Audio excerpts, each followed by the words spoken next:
तो उधर main meditation है वेलफेयर। वेलफेयर क्या होता है? तो वेलफेयर तो सभी लोग सोचते हैं। भगवत गीता में भी आप पहला चैप्टर दीजिए, अर्जुन का मेन थीम वेलफेयर। सारा आपका लोग दुनिया में वेलफेयर, लोगों का भला करना है, कैसे भला करें लोग बोलते हैं। पूरा चैप्टर भी अर्जुन ने पहला चैप्टर का मेन थीम यही था। बोलने का कारण भी होना चाहिए ना कुछ, क्या क्यों बोल रहा था? मैं वेलफेयर करना चाहता हूँ, मैं दुनिया का वेलफेयर चाहता हूँ। लेकिन कृष्णा ने उसको मूर्खता बोला, बिकॉज वो वेलफेयर कृष्ण की सेवा से कनेक्ट नहीं था। कोई भी वेलफेयर वर्क अगर कृष्ण के सेवा से कनेक्ट नहीं होता, उसका कोई वैल्यू नहीं होता।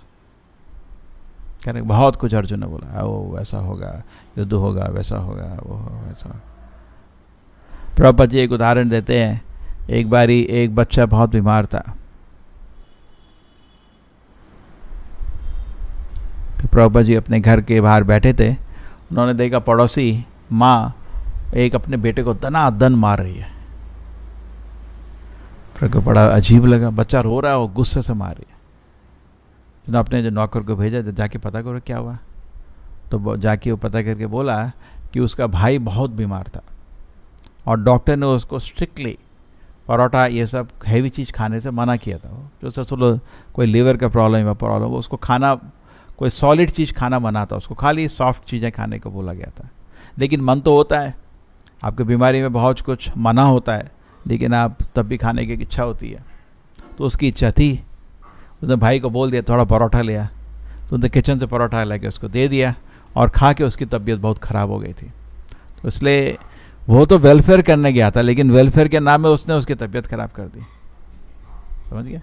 तो वेलफेयर ऐसा नहीं है। प्रभुपाद जी बोलते हैं दुनिया में अच्छा करना चाहते हो, लेकिन अच्छा क्या है पहले वो मालूम होना चाहिए, फिर शुरू करो।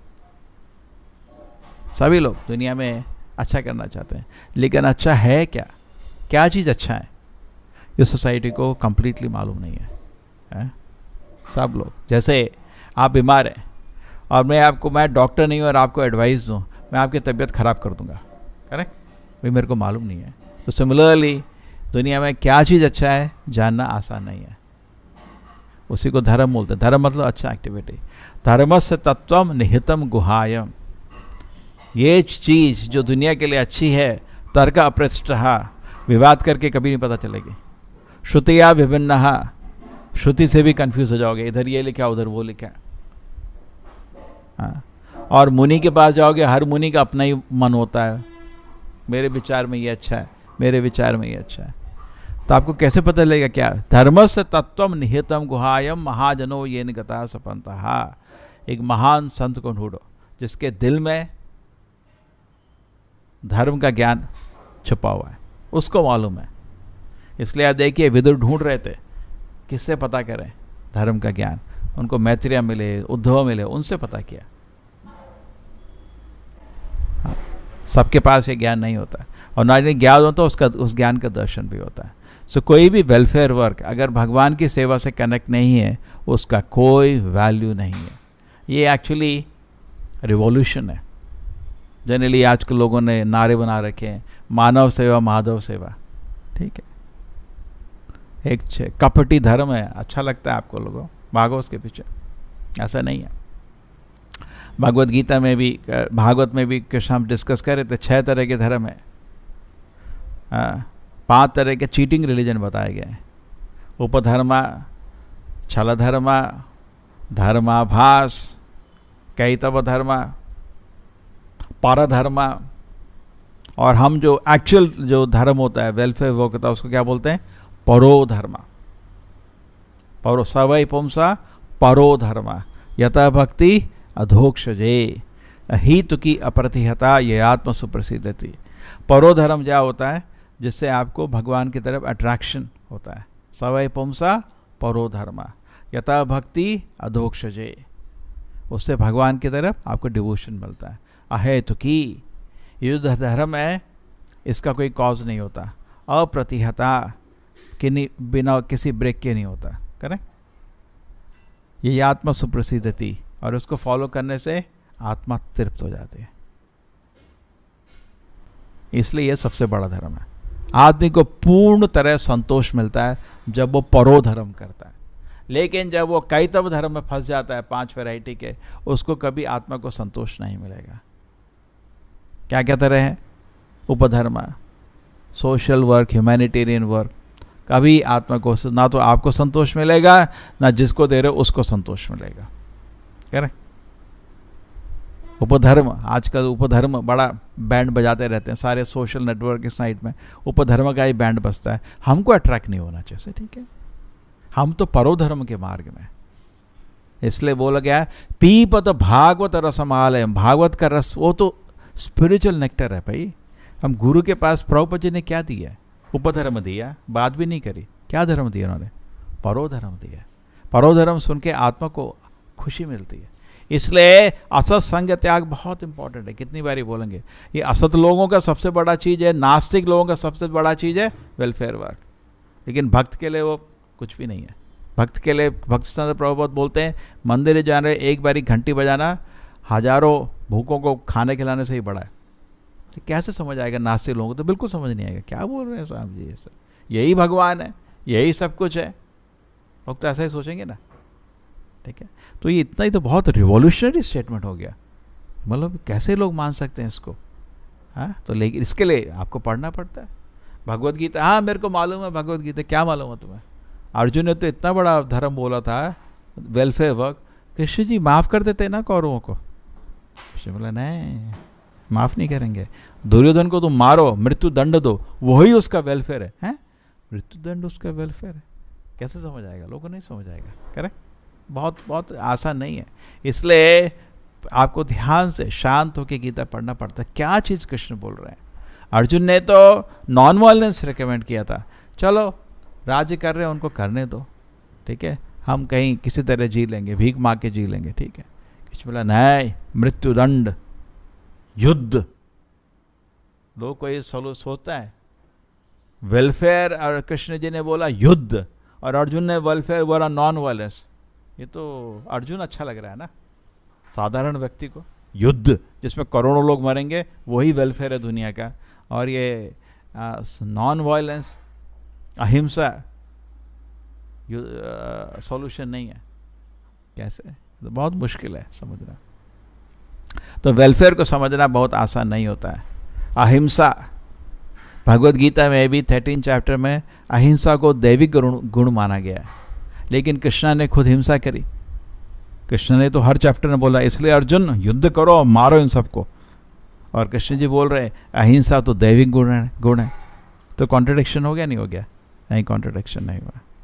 प्रभुपाद जी को एक बार क्या हुआ, इन्होंने इंडिया में तो बहुत अहिंसा का मूवमेंट चल रहा था, तो प्रभुपाद जी को एक बार प्रवचन के लिए बुलाया इन्होंने, गांधी इज अहिंसा मूवमेंट, और बुलाना था प्रभुपाद जी को, बुला दिया। तो प्रभुपाद जी तो कभी कॉम्प्रोमाइज़ नहीं किया, हमेशा कृष्णा कॉन्शियसनेस बोले। श्री राधा गोविंद की। हाँ, तो जब प्रभुपाद जी गए उधर, उन्होंने बोला देखो ऐसा है, ऐसा है कि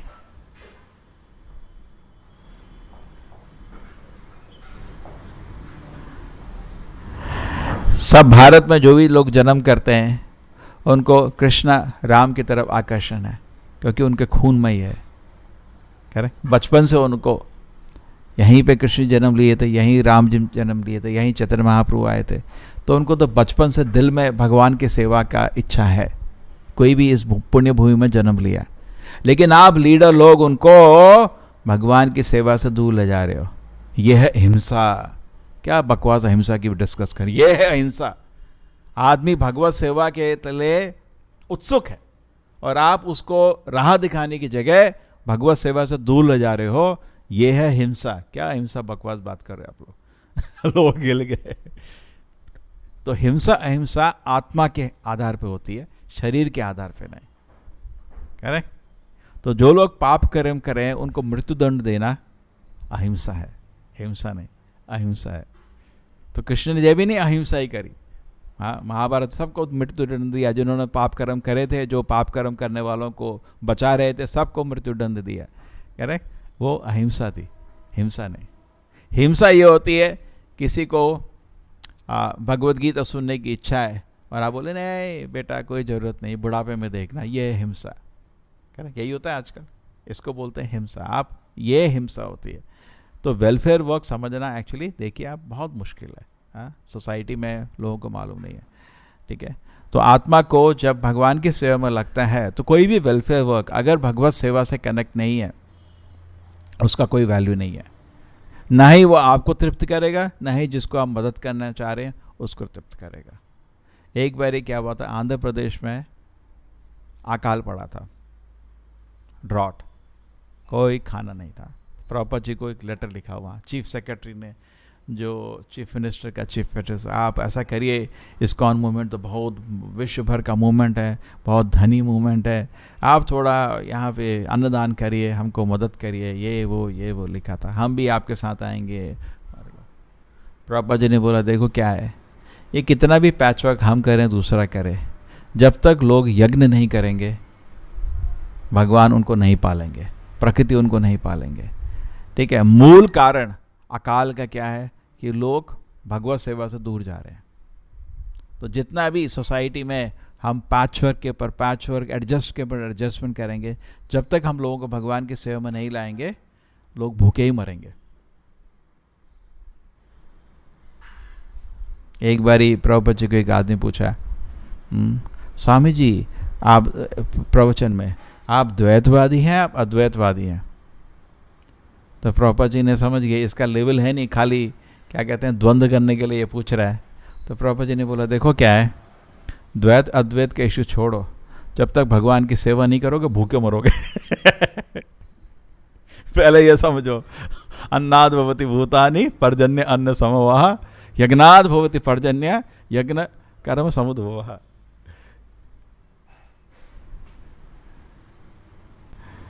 तो this is a very actually cryptic, कैसे हम इसको समझ सकते हैं, यज्ञ कर्म समुद्भवः।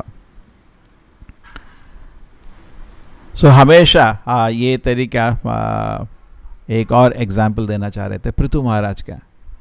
पृथु महाराज का जब जन्म हुआ था उसके पहले उनके पिताजी एक दानव थे और उनके संग में लोग पापी बन गए थे। उनके पिताजी का नाम था वेणा, और वेणा ने क्या कहते हैं नास्तिकवाद का प्रचार किया था। आजकल है ना रैशनलिस्ट, इसका प्रचार किया था। जब संत लोग वेणा को मिलने गए, अरे मूर्ख तो भगवान की सेवा क्यों रोक दिया, सारे यज्ञ पूजा तो बंद कर दिया, तो कोई ज़रूरत नहीं, ये पैसा बर्बाद है, ये सब यज्ञ करते हो घी बर्बाद है, पूजा करते हो टाइम बर्बाद है, सब जप करते हो टाइम बर्बाद है, भागवत पढ़ा बकवास। तो ये गए तुम ये सब क्यों बंद कर दिया भाई, अरे तुम बेशरम ब्राह्मण लोग, मैं तुम्हें दान करके खाना खिलाता हूँ, मैं ही तुम्हारा भगवान हूँ, मेरी पूजा करो। उसने बोला ऐसे। तो संत लोगों को इतना गुस्सा है, उन्होंने श्राप दिया और श्राप दे के उसको मृत्यु दंड कर दिया। वो वहीं मरा, उनके श्राप के शक्ति से मर गया वो।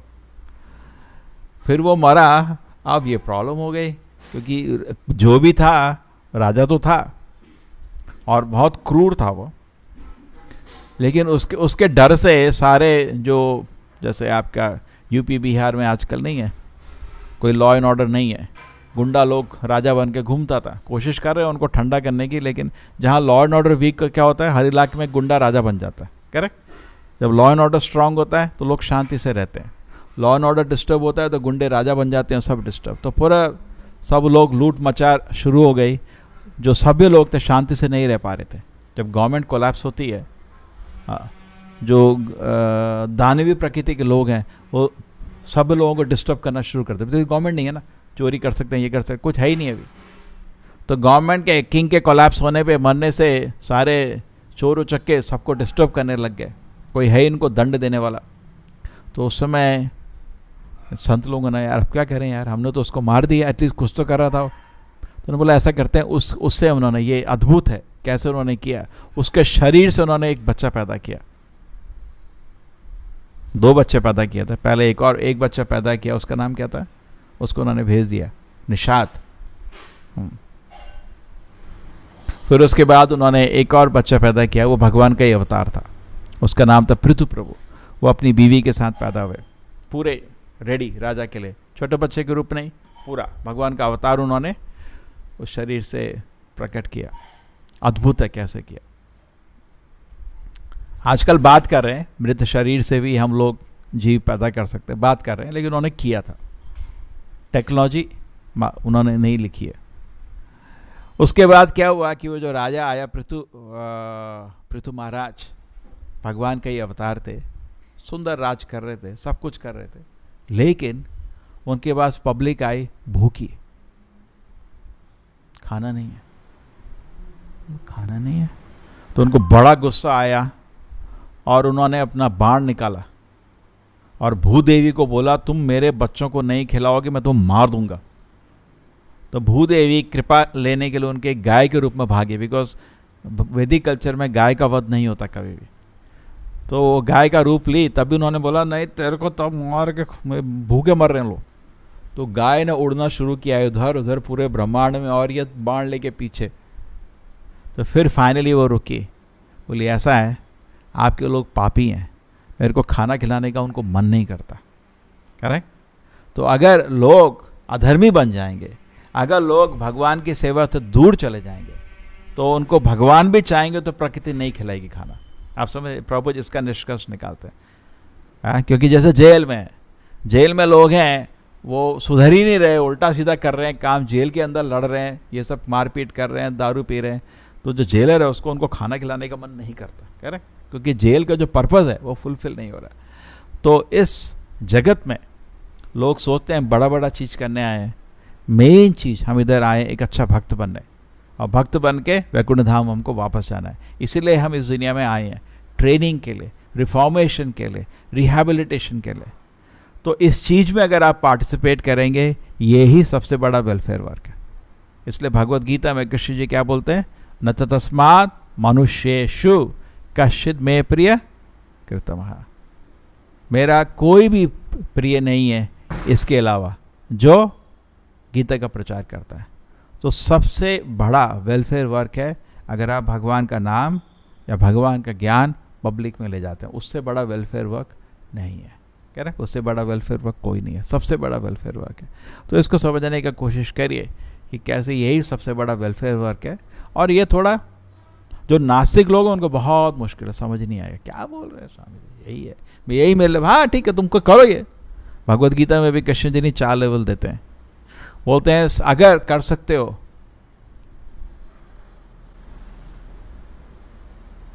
जब कृष्ण जी अर्जुन का भक्त के लिए डिस्कशन होता है तो कृष्ण जी बोलते हैं हाईएस्ट है तो मेरे पे मेडिटेट करते रहो, ध्यान लगा दो। सबसे बड़ा वेलफेयर वर्क वही है। अगर आप अपना, क्योंकि आए उसी के लिए हो, अगर आप मन समाधि में भगवान में लगा दो, सबसे बड़ा वेलफेयर वर्क है। तो कृष्ण बोलते हैं अगर ये नहीं कर सकते साधना करो। तो इस अगर ये नहीं हो सकता तुमसे, तुम अपना मन मेरे पे नहीं लगा सकते, भगवान को क्यों हक है ये बोलने का आप मन हमेशा उन पे लगाओ, बिकॉज कृष्ण का मन आप पे हमेशा के लिए। जैसे कोई स्त्री हस्बैंड को बोले पूरे दिन में आपके बारे में सोचती हूँ, आप क्यों नहीं सोचते, उसको हक है अगर वो सोच रही है। करेक्ट, एग्जाम्पल की तरह बोल रहे हैं। तो भगवान पूरा दिन आपके बारे में सोचते हैं, पूरा दिन, लेकिन उनका ऐसी शक्ति है हर के बारे में सोच सकते हैं।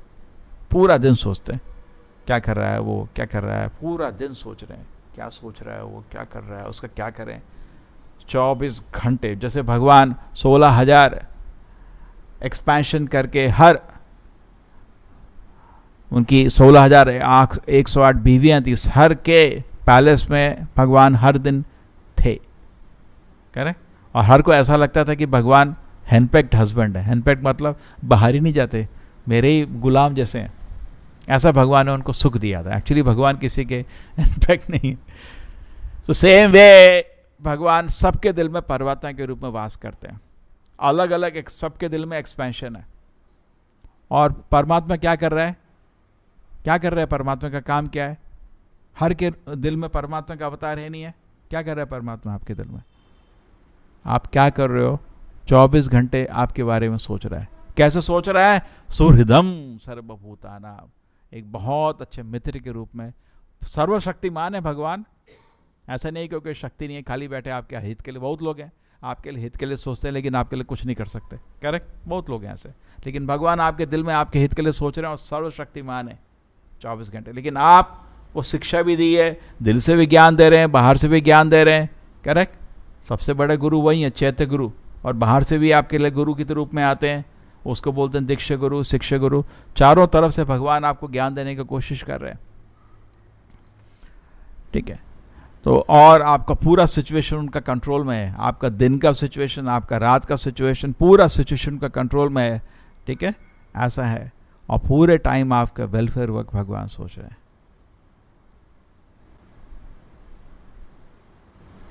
ठीक है। तो इस तरह हमको समझना चाहिए कि सो कृष्ण जी बोल रहे हैं कि कोई भी मेरा इतना डीए नहीं है, न तो तस्माद मनुष्येषु कश्चित् में प्रीतः, जो ये ज्ञान दूसरे आदमी को देता है, ठीक है, मेरा उससे प्रिय कोई नहीं है, ठीक है। तो वही सबसे बड़ा वेलफेयर वर्क है।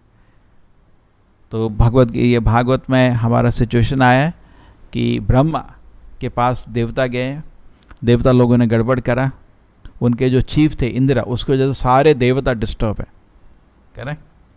क्या किया इंद्र ने? अपमान कर दिया। किसका अपमान कर दिया? दुर्वासा मुनि का। और श्राप पाके उन्होंने कंगाल होने का श्राप मिला उनको। दुर्वासा मुनि बोला तुम कंगाल हो जाओ। दुर्वासा मुनि अपना गालन, प्रसाद गालन उनको दिया, उसको आदर करने की जगह उसने हाथी के सिर पर लगा दिया, और हाथी ने पटक दिया उस गालन को, नीचे फेंके। हाथी तो हाथी है, और उससे दोनों श्राप मिल गया कि तुम लोग कंगाल हो जाओ, देवता लोग, और देवता लोग कंगाल हो गए, और दानव लोग शक्तिशाली हो गए। तो मार पीट के पिट के, पूरी तरह युद्ध में पिट के, मार खा के देवता लोग ब्रह्मा के पास पहुँचे। कुछ गलती होगी, ये बहुत प्रॉब्लम होगी, अब तो बहुत फंस गया, पता नहीं क्या करे। तो ब्रह्मा को भी लगा बुरा, बिकॉज जो भी है देवता लोग देवता है, देवता वाला सात्विक लोग हैं, ये भलाई करते हैं लोगों का। दानव लोग हैं तामसी लोग, उनको शक्ति मिलेगी, लोगों को तंगी करेंगे, कह रहे। तो ये तो देवता लोग एटलीस्ट तंग तो नहीं करते, ये लोगों का भलाई करते हैं। तो अब ये क्या किया जाए? तो ब्रह्मा ने ध्यान से भगवान पे मेडिटेशन किया, और उनको भगवान ने आंसर दिया, मेरे पास सॉल्यूशन है इसका। तो हर प्रॉब्लम का कृष्ण के पास सॉल्यूशन है, अद्भुत सॉल्यूशन। अभी देखो क्या समुद्र मंथन का पूरा लीला भगवान ने, ऐसा नहीं है कि भगवान हाँ सोच रहे हैं क्या करें तुम्हारा, ऐसा नहीं है। हर मोमेंट भगवान रेडी है, हर मोमेंट भगवान रेडी है, करेक्ट नहीं?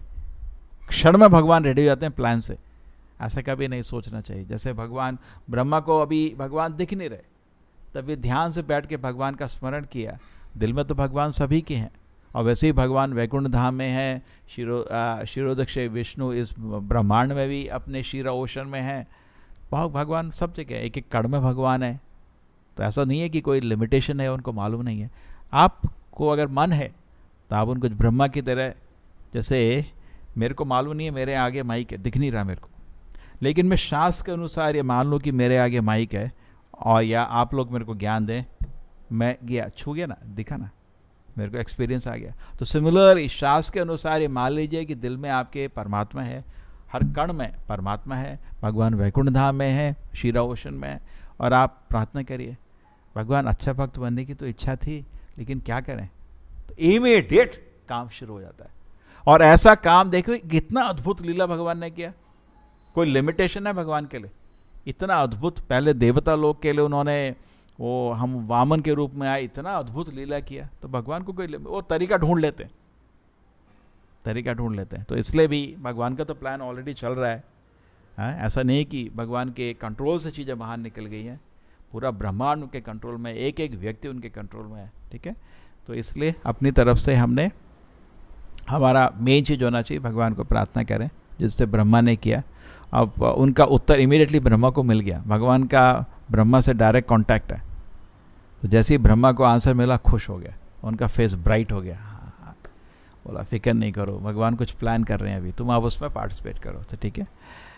श्रील प्रभुपाद की